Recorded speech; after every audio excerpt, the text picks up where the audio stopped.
We're going to be talking about how to sell the rights to your films and TV shows through RightsTrade.com, which is a platform which allows you to reach buyers in more than 150 or 180 countries around the world. Jamie, which is it? Last time we checked, over 175. Oh, 175 countries around the world. And if you're a person who's creating independent film, or a person that's creating episodic content of any kind, you'll find this an interesting presentation because it allows you to sell that content without necessarily having to work with a sales agent or without necessarily having to work with or through a distributor. One of the most important things to understand about RightsTrade is that it is a secure platform where you can share content with buyers worldwide.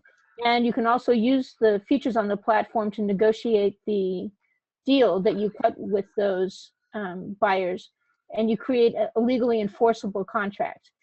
You can send bids, you can send secure screeners, you don't have to worry about those going missing and being posted elsewhere. Jamie, do you want to talk for a few minutes sort of about your background in distribution, and then talk a little bit about how long RightsTrade has been in business and sort of how many buyers are on the platform and how many sellers are using the platform? Absolutely, absolutely, and thank you everyone for joining, and thank you very much, Nancy, for having me over in one of your meetups. So in terms of my background, I worked for many years in the European film and TV industry. As you can tell, I have a bit of an accent, so I was actually working in Spain. And I worked both for the Ministry of Culture there, for the Spanish Film Agency, in charge of precisely promoting European and Latin American cinema in the world. And then I was an independent producer after that, and I run my own production companies. We produced, marketed, and distributed the best we could 5 feature films and other projects. And that took me to travel to a lot of the different markets in the world, for both film and TV, and also in some cases for genre specific. And in terms of my background, I finished after finishing an MBA here at UCLA Anderson in Los Angeles, I joined RightsTrade, and it actually happened after meeting the owners of FilmTrack. So FilmTrack is the leading content and rights management platform in the industry for independent studios and independent sales agents and independent producers, and their expertise was in actually storing all the metadata and availability information and assets for all of these companies. Now, that's almost like a logic step for them was they were always asking themselves the question, okay, how should our sellers communicate with the market out there? And that's how they spun off RightsTrade. They told me about the project, and I thought it was very interesting. And then also it tied up with what I always felt was a need in the industry that wasn't necessarily addressed by the current status quo. Just as a bit of an overview, it's an online marketplace for film and TV rights licensing. It's from a seller side, is what we call it next generation sales platform for film and TV rights licensing. As you can see in the logo, it was very interesting that last year we actually received the award for Best Online Television and Video Startup by MidTV. Going back to my prior experience as a producer, I always had this idea of the elegant market itself. One day I'll be able to go to the Cannes Film Market, and then I'll just automatically sell my movie, and I'm going to have a blast. And there I'll hopefully have time to go to the beach.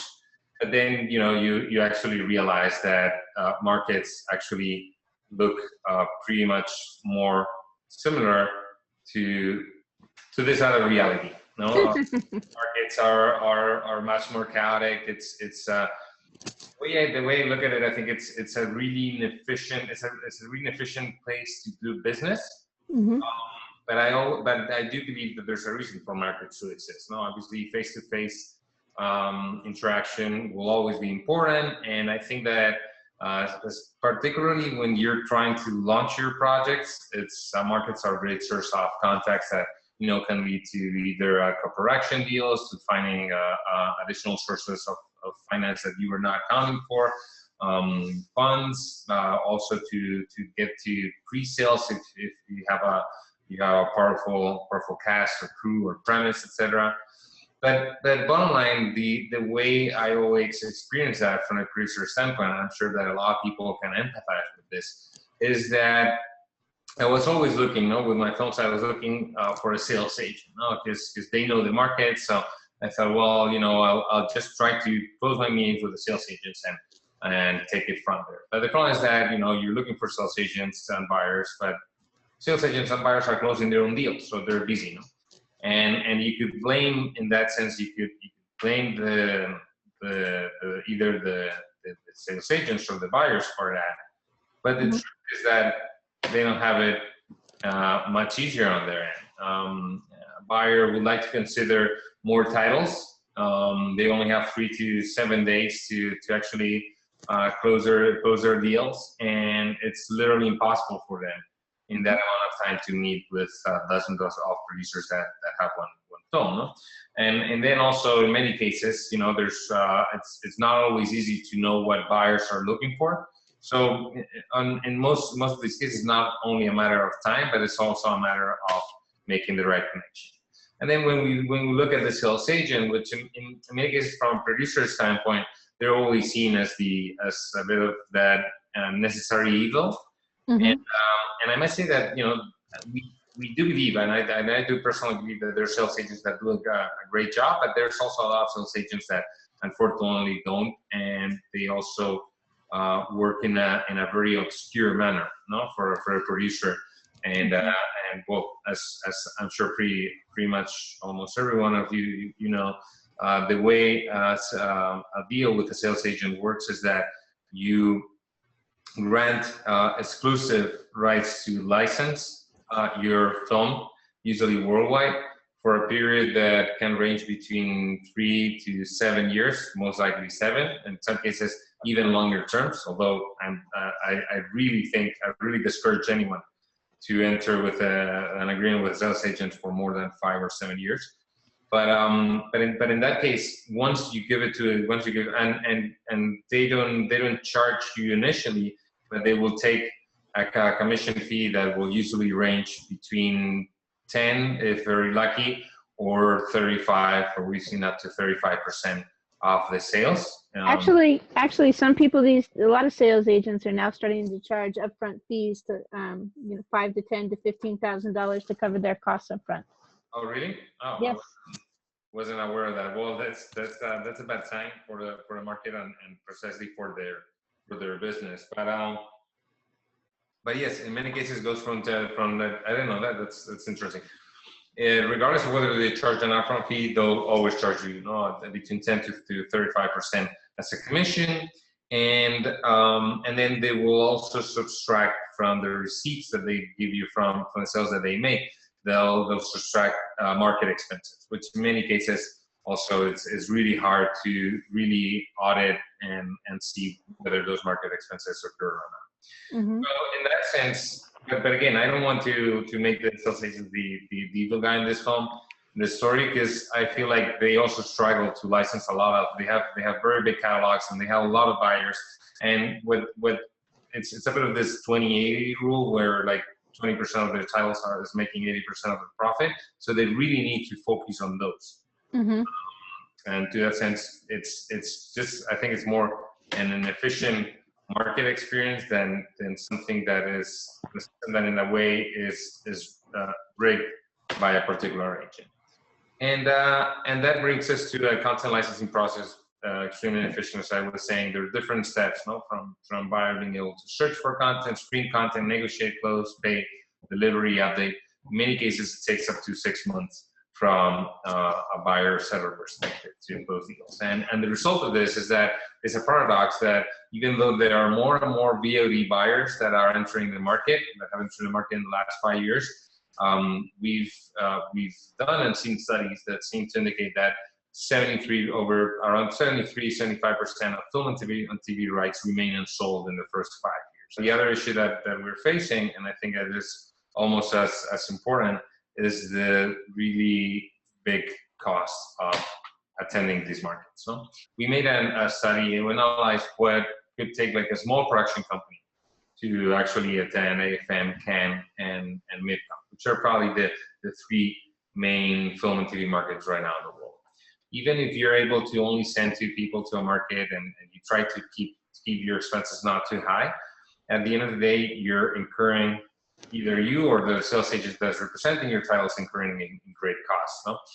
And we got to the point to realizing that the cost per buyer attending of participating in this market is probably around $10. And I'd like you to stick with that. Mm-hmm. So the way we look at this in that sense is that I've always felt that there was a need for a better tool and for a better system to actually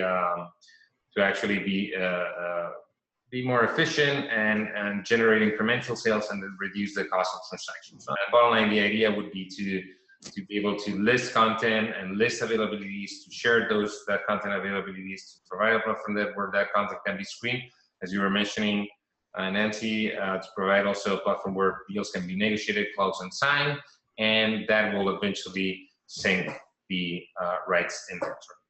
No? And this obviously in a platform that's open all year round, as opposed to having to focus on particular days of the year to be able to get your business done. Unlike all the other things that you were talking about, cons and AFM and so forth, what happens is you have to wait for the show, and then you have to go with your finished film, and you have to chase down buyers, or hopefully you've set up appointments.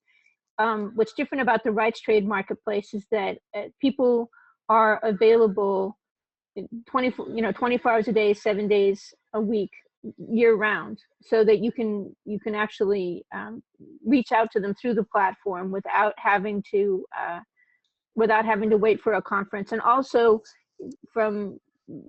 you can actually share the content with them rather than trying to hand them a DVD or a link that you don't know what's going to happen to. You don't know who else they're sharing that content with. So so that's a material difference. Is you guys are kind of like an online market that's running year round around the world. Absolutely correct. I would only mention that our buyers and distributors sleep, so they might not be available 24/7. But some buyer will be available though. Some buyer someplace will be available all day long. Right now we have a marketplace with 300 producers and sales agents and content owners listing their titles to listing over 5,000 film and TV titles to over 10,000 buyers and distributors. And in terms of those buyers, they are part of 5,000 distribution companies.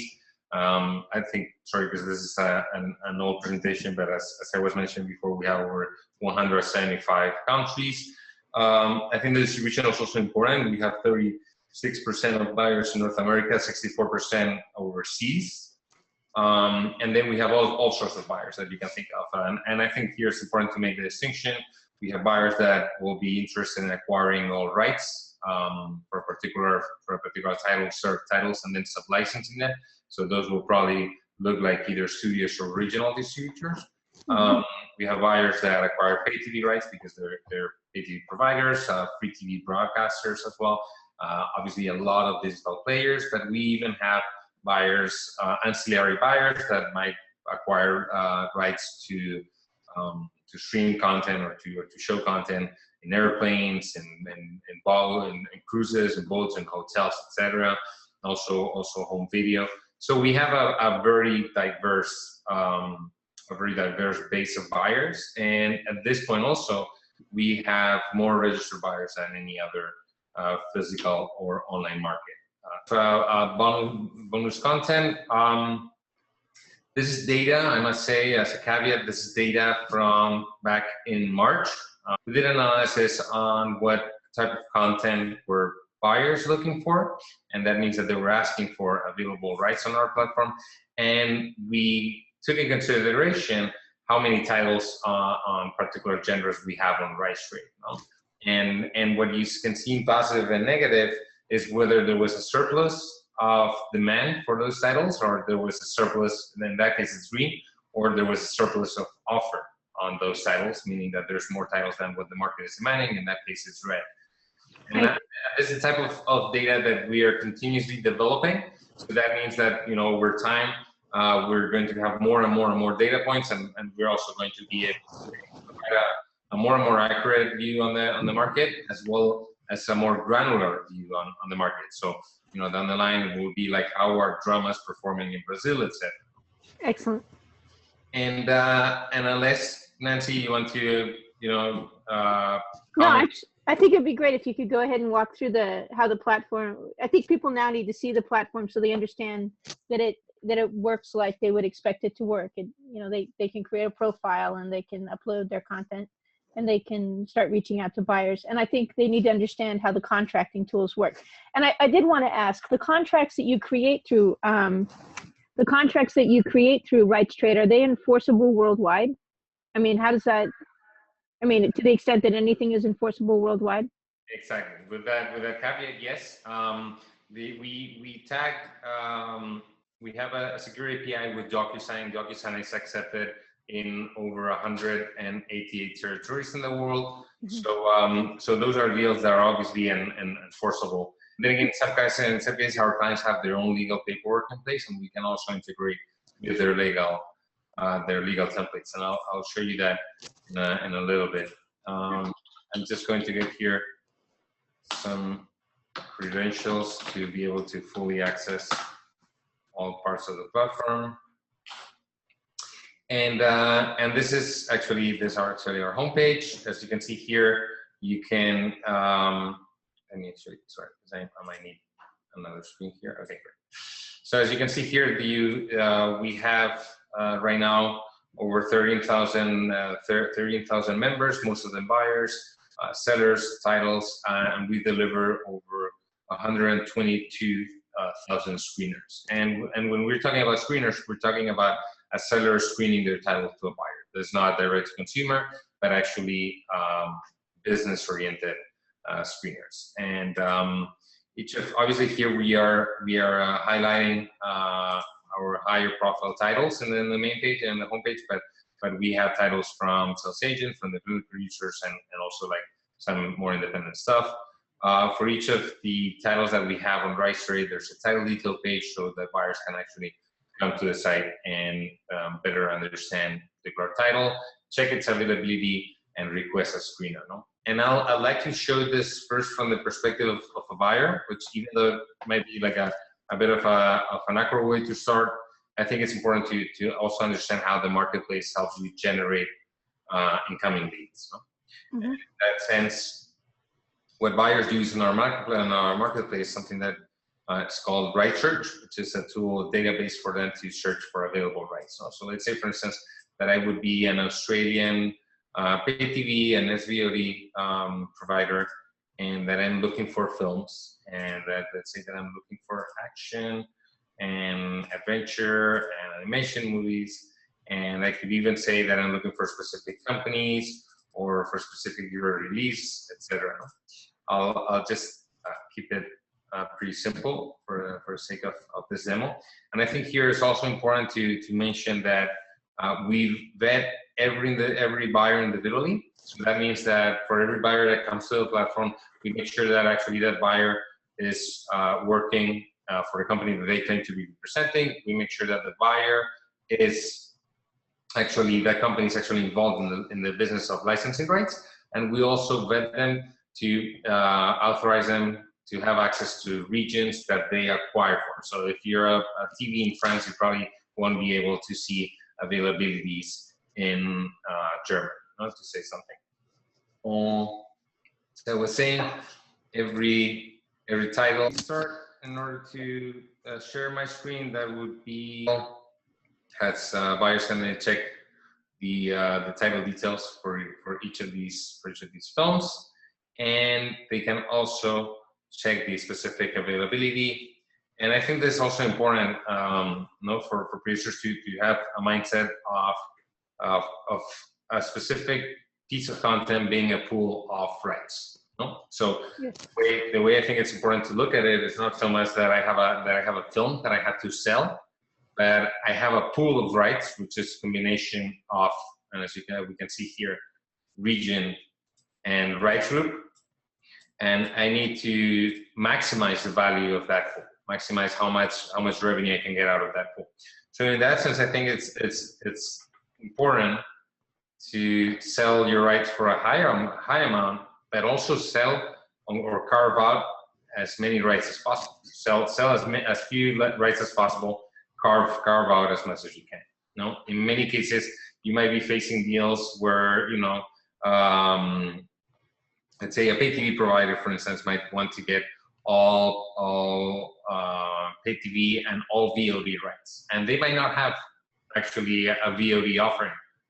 So I think it's really important here to always try to analyze what rights they really need, and because otherwise, you know, what you'll see in many scenarios is that buyers will try to get as many rights as possible, because in a sense, especially when deals are exclusive, it's in a sense that's making their content more valuable and more on a more exclusive way, without that meaning that it's going to actually reach a higher audience.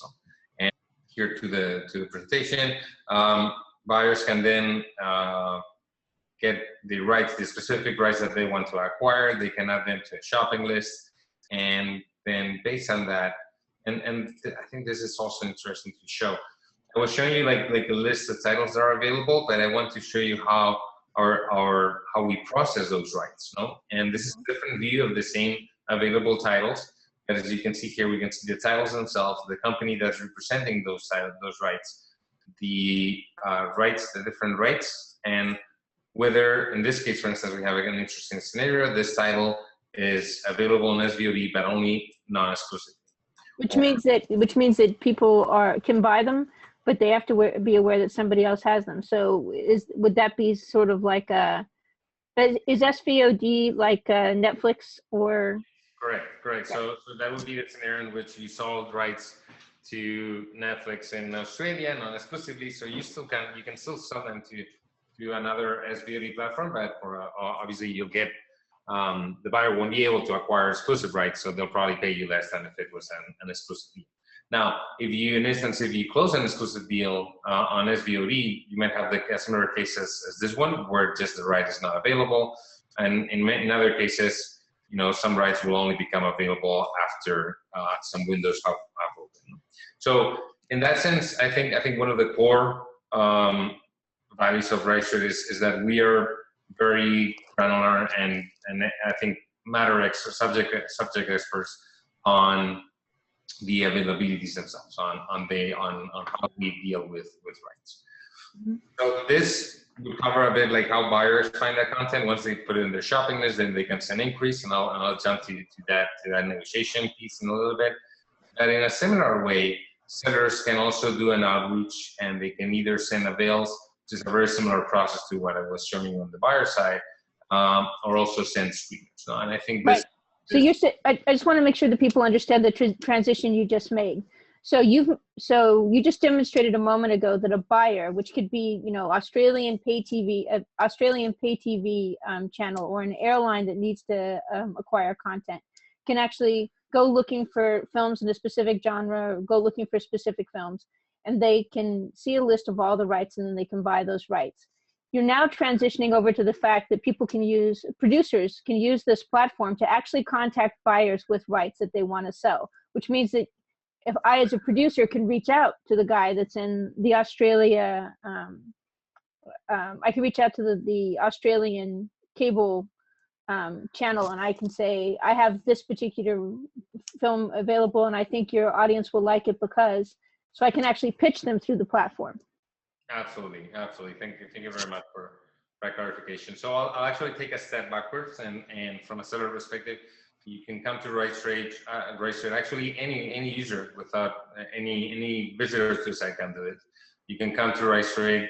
You can browse different either titles, people, or companies. But if you do by companies, you can search for specific rights that they acquire, that those companies acquire. So let's say that we're looking for digital video on demand, SVOD, digital buyers, and you can also search them by the acquisition region that they acquire rights for. So let's say, for instance, we say, okay, I want to know which buyers are acquiring content in the main English-speaking regions. So. Right. So UK, Canada, United States, etc. And so we find the search. And for all of these companies, then you can actually check the company profile. In this case, they didn't really add much of a description. I think this might be a better scenario, yeah, better case. So you better understand the company itself. More importantly, you can then see which buyers from that company and what is their actual title they have on RightsTrade. And here in this case, I'm a super admin, so I don't have this many, but sellers on RightsTrade will have the option to add them to their contacts. So Right. you have an option to import here your contacts, and then you have an option to create your own contact groups, or even import your own email list that you have outside of RightsTrade. And the reason that you do that is precisely to go ahead with these outreach. You know?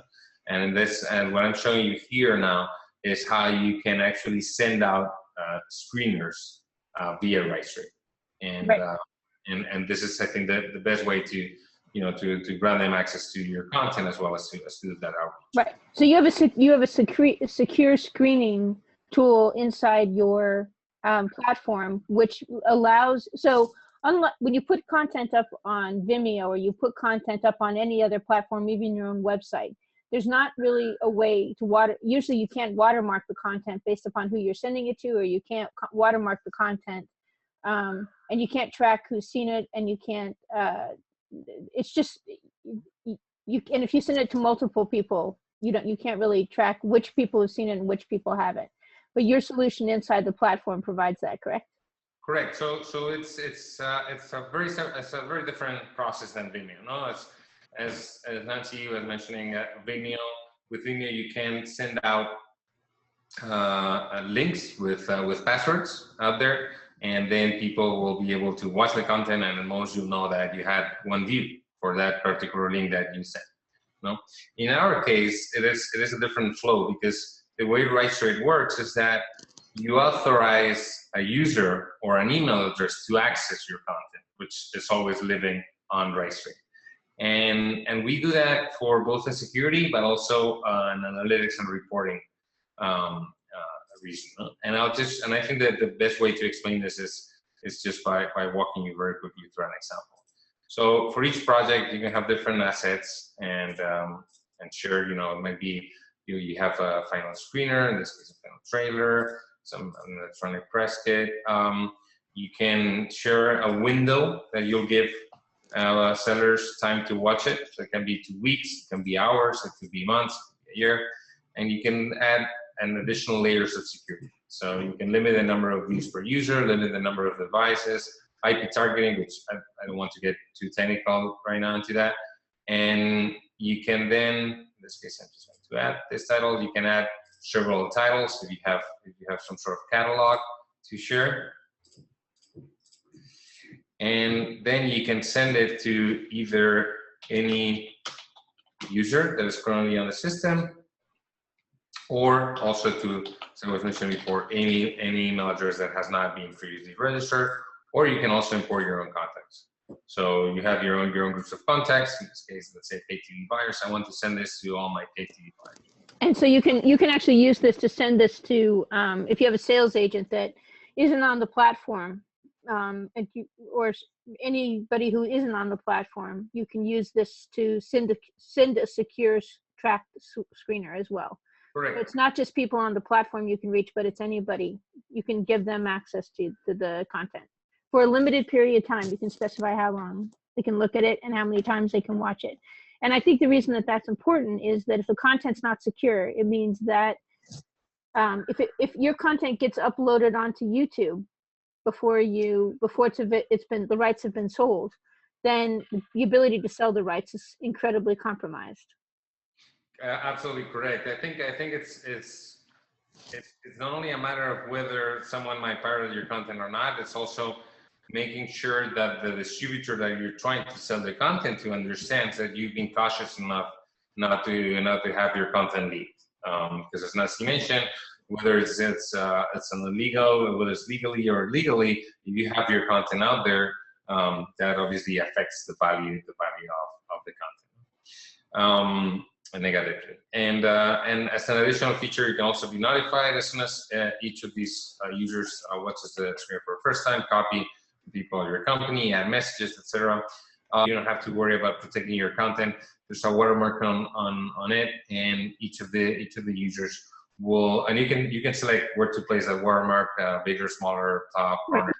And the watermark actually has the person that you sent the contact information for the person that you sent the screener to. So it's not like just one watermark. It's a watermark per user.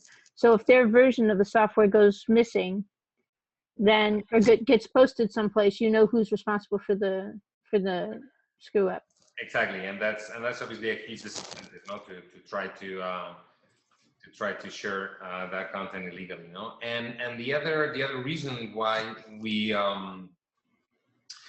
actually place that watermark is also for reporting and for tracking and reporting views, from an analytics perspective. And in that sense, as I think you were mentioning, Nancy, whenever you send a screener through Vimeo or similar services, just send out a link, and you never know where that ends, who watched it or not, etc.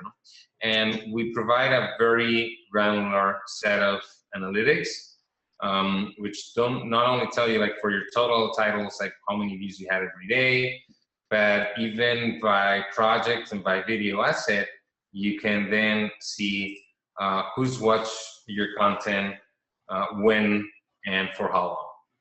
And this might seem a bit like you're almost like stalking buyers, but actually it brings like a much better flow between sellers and buyers, and it avoids that question of like, oh, have you had the chance to watch my screener or not?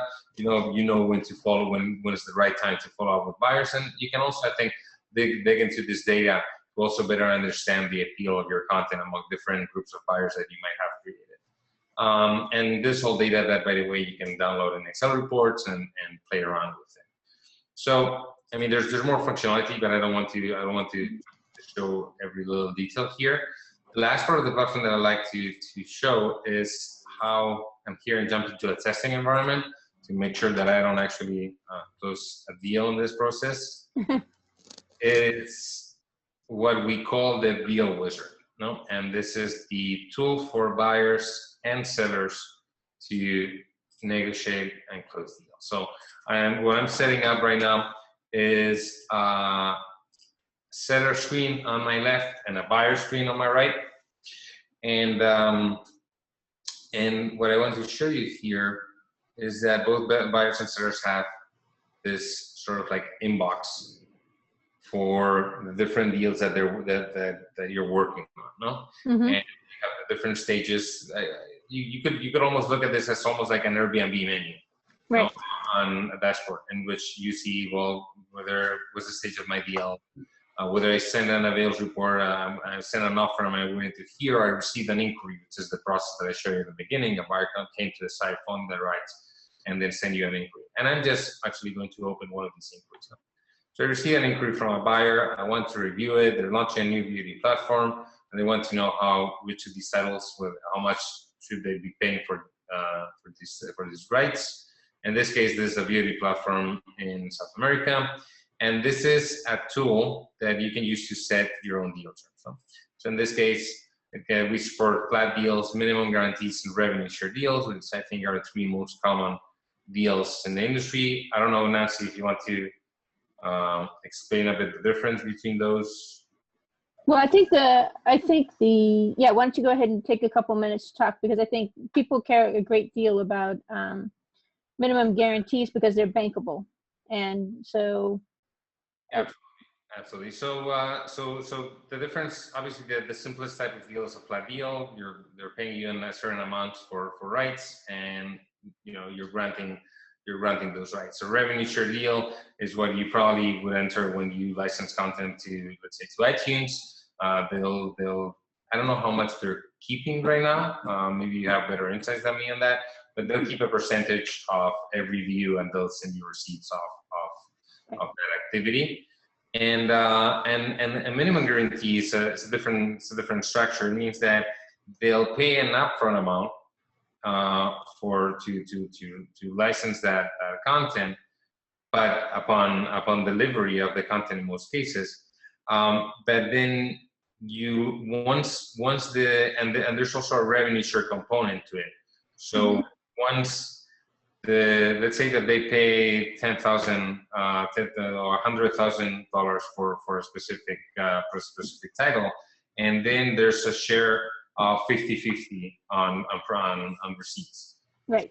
Once you get to $200,000 of revenue, that would have, that in that moment you're already having more, you're entitled to more revenue than the 100,000 that you received initially. Then you'll start receiving 50% of every additional receipt so it's a way for buyers also to share in exchange of the risk of putting that money up front to get a better to also, you know, they'll probably try to get a better share of future profits. Excellent.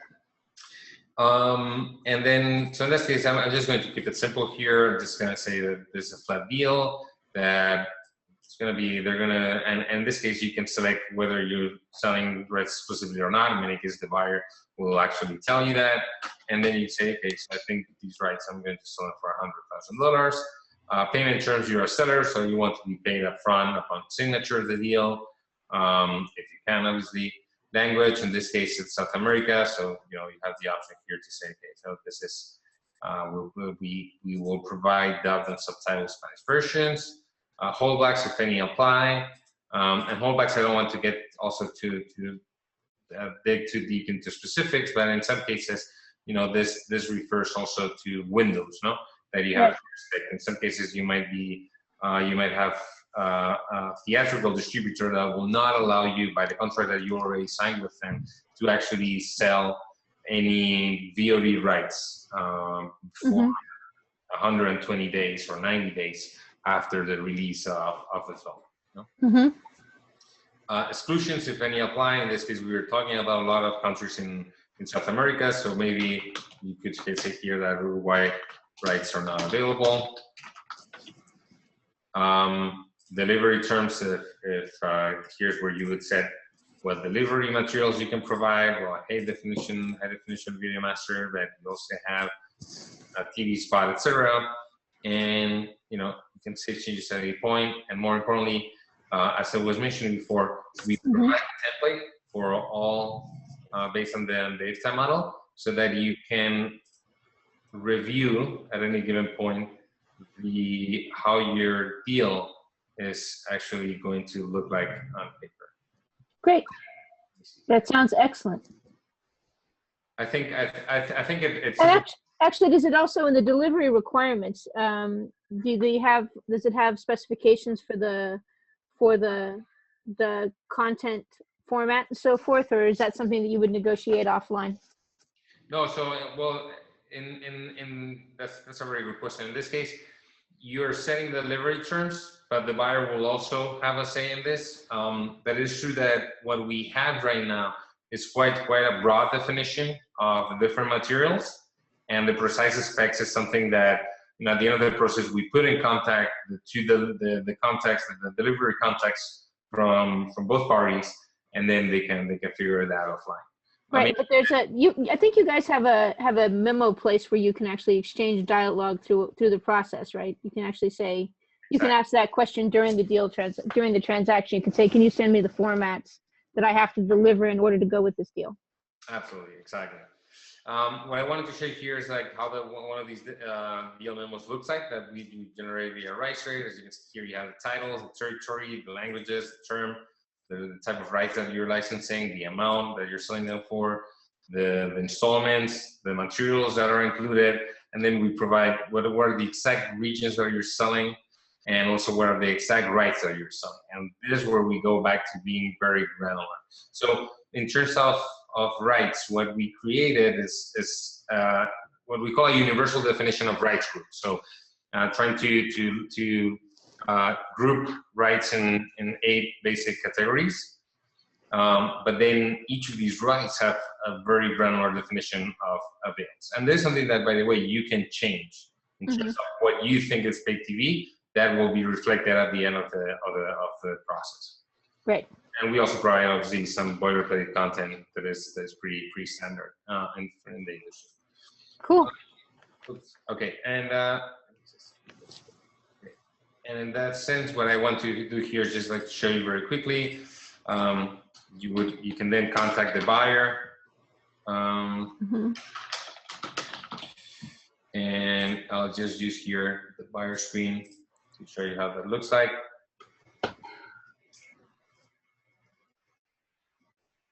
So I have an offer to review from the seller.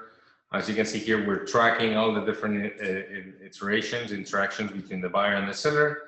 And just as a buyer, I can then either accept or review the offer. Let's say, for instance, as I was mentioning, you said that the payment terms would be 100% upon signature, but as a buyer, I might go for something that is usually more standard, which is 20% upon signature, 80% upon acceptance of materials. No? And I'll then send an offer. I can then review it as a seller. I'll just here accept it. As you can see here, this is like a very agile and in real time way of setting, of negotiating a deal without necessarily having to redline agreements or versions of agreements every time you want to. I think it's great. I also think the fact that the dialogue's happening on a third-party platform means that you don't worry about there being any kind of miscommunication. It's like everything's in writing, everything's being tracked. You can see what the dialogue was over time, and I think that means that you don't have to. If you're sending stuff back and forth between emails, there's always this thing, well, I didn't get that email, or I didn't get a copy of that document, or I'm looking at an old version of the document. This solves that problem. It's like, nope, there's just this. It's like, this is what there is. So nothing can get lost. Log in. Absolutely. I mean, I think, I think the more crystal clear all these negotiations and documents are, the better. Mm-hmm. And obviously, whether a particular buyer will deliver or not, or seller will deliver or not, that's a bit sometimes out of our scope. Well, you can't really handle that, but you can handle the part where what everybody's agreed. Absolutely. So that's, in other words, RightTrade documents the agreement. It can't really provide enforcement. Although you do, I think you mentioned that you keep it a clean marketplace in the sense that if you get some buyer who says or some seller who's not really selling content, or who's misbehaving on the platform or spamming people, you can boot them. And if you get a seller who's never making good on the contracts that he signs, then you can boot him. So there is a certain amount of policing that's done just based on the number of complaints. Be a bad neighbor and you're going to get booted, because we don't want the hassle. Exactly. And I think we have better ways than a physical market to figure out whether someone is that bad neighbor or not. No. Mm-hmm. And then here, when you're just about to finalize the deal, you said your contact details, etc. Payment. So for very small payments, buyers, you can choose for buyers to pay via RightsTrade. So that adds an extra layer of accountability over the payment. You can provide wire transfer details, and if it's a small amount like $20,000 or $30,000, you could do it via credit card, assuming you want to lose that money, whatever the fee is. And then this contract is bankable, which is to say, if somebody signs a contract through this thing, it's enforceable enough that you should be able to take it to a bank and they can say, okay, yeah, we know they're going to pay on these terms. Or you could take it to a factor or somebody like that who says, okay, they're going to pay on these terms, so we'll advance you 80% of the money or 90% of the money, so you can get your money now instead of waiting a year or whatever, right? Exactly. So, and in that sense, I think that the more the industry walks towards the standardization of those contracts, the easier it's going to be to have those conversations also with the financiers, no?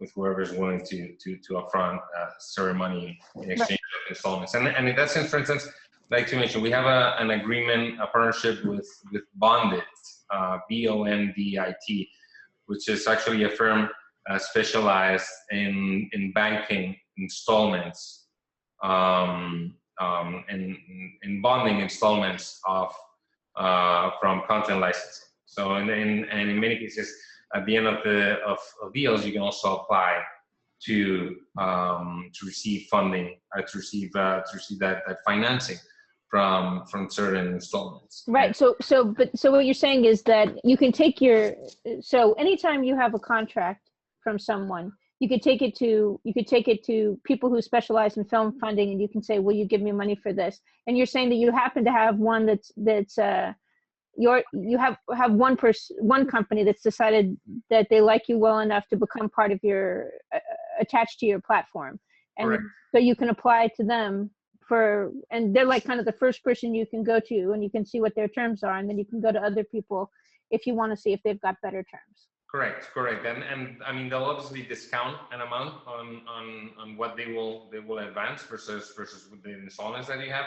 And I believe that is a range between, because in that sense, I mean, the way they evaluate these deals is independent of our business, but I believe it's usually between 80 and 90% of they'll advance between 80 and 90% of the value of that deal. So you'll be able to bank that money in exchange for a discount over it. In some cases, I think even 95%.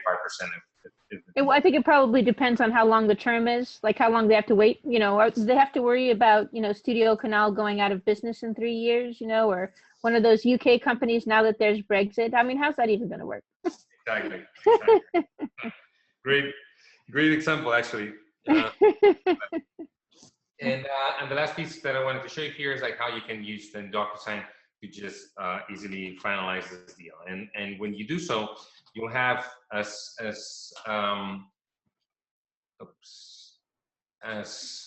Nancy was mentioning, you have a legal agreement that is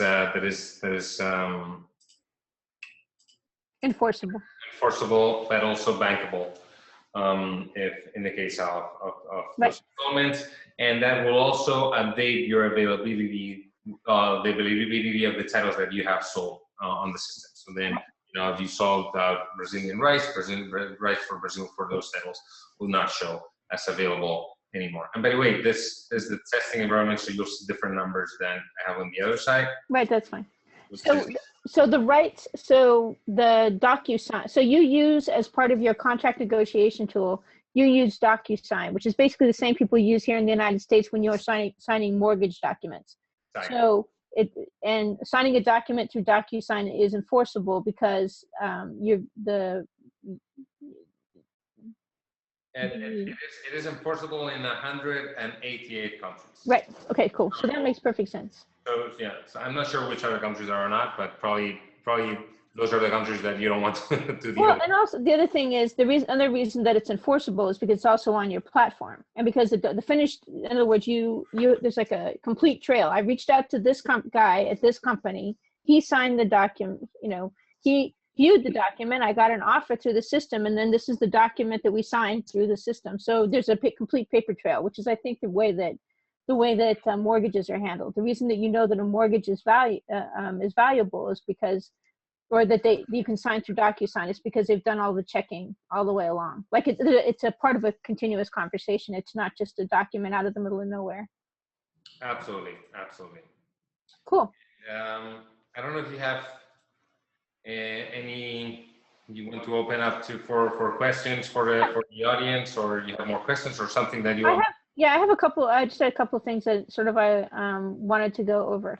So I guess one thing I think we need to talk about is a lot of the buyers that, a lot of the sellers that you have on the platform are pretty big, and yet you do work with independent film companies, even people that only have 1 or 2 titles. Can you sort of talk to me about how your platform, how much it costs to use your platform, and how people pay, and how people can actually apply to join the platform? Absolutely. So I would say that the value prop, I mean, obviously the value proposition is that you have a more efficient way to make these transactions with buyers. But from when we're talking about a bigger size, larger size sellers, as many of our clients here that are bigger sales agents or bigger studios, scale, the ability of doing their operations in a scalable way is critical for them. So in that sense, I would argue that, I mean, there's a different question on whether you should try to sell your content on your own or via sales agents, and we can tackle that in a bit. But when you're thinking about whether, if you choose to go through a sales agent, RightTrade provides them with a tool that will reduce the cost, and therefore the marketing and market attendance costs and sales costs that they will refer back to you And it's also trackable, so you can make sure they're doing their job. But I mean, I think last time we talked about your pricing, it was just in line with going to a normal film festival. So if it would cost you like, whatever thousands to go to con, you were a really good deal compared to going to con, actually. Yes. So that's the value proposition from bigger sellers, from bigger producers, that you can actually have access to the equivalent of going to all these markets at a much reduced cost, and you own the distribution of your content, and the fate of your content. In that sense, there's a bit of our pricing. We initially envisioned servicing, and I think we first tackled during the first year back in 2014, and the beginning of 2015, we were mainly focused on sales agents and content owners. And the reason for that is that it was like the fastest route to scale in terms of content, and to break that chicken and egg dilemma of what comes first, either buyers or sellers in our marketplace. But then we open up to a lot of producers, because we think that ultimately leveling the field for both studios and sales agents and content owners and independent producers is the highest value prop that the marketplace can provide. Because it's $250 a month. So in total, on an annual basis, that's $3,000. Oh, $3,000. Okay. $3,000 a year. So please feel free to share my email after a call. Everyone can note it down, but you wouldn't mind, Nancy, to share. I'll definitely distribute it as well. Well, it sounds like a very here's the thing, I was an early adopter of Amazon. Like in 1996, I had been writing books for Autodesk and a whole bunch of other companies, and I started creating an online training site, and I started turning the content into training CDs. So I got involved with Amazon, and I swear to God, it was such a wonderful thing, because I could go up and I could list my content, and they would make it available for sale. And then they would just tell me how many to ship. So there was within about 2 or 3 months, I was shipping 200 or 300 CDs a month. So being able to use a platform that lets you get in direct contact with buyers, lets you establish direct relationships with them, and makes it easier for you to sell your first film and your second film and your third film and your fourth film, because you're the actual person that has relationships with them, not the sales agent, not the distributor, but you. I mean, doing a budget's going to cost you like $3,000, $4,000. Doing casting is going to cost you a lot of money. So it's like you're kind of like this is kind of one of the least expensive things you have to pay for on the production side. So let's go ahead and start taking some questions for people. We have one person saying they hope it's being recorded. It is. If you're new to the process, is there a mentor available for walking people through it or providing negotiations? What would that cost? Yes, so we provide to every client, we provide initial training on how to use all aspects of the platform, as well as any customer support that they need down the line. Great. Now, and that's anything that's related with the platform. So if you need advice or you need help understanding distribution and you want to be able to get some consulting for that, send me an email at nancy.fulton@yahoo.com, or go to nancyfultonmeetups.com and look on the expert list, because there's a distribution strategist who has worked with some of the major studios who's actually available to provide you with consulting. So she can explain the fundamentals of distribution to you. So I hope that answers your questions. If you have more questions, feel free to email me at nancy.fulton@yahoo.com.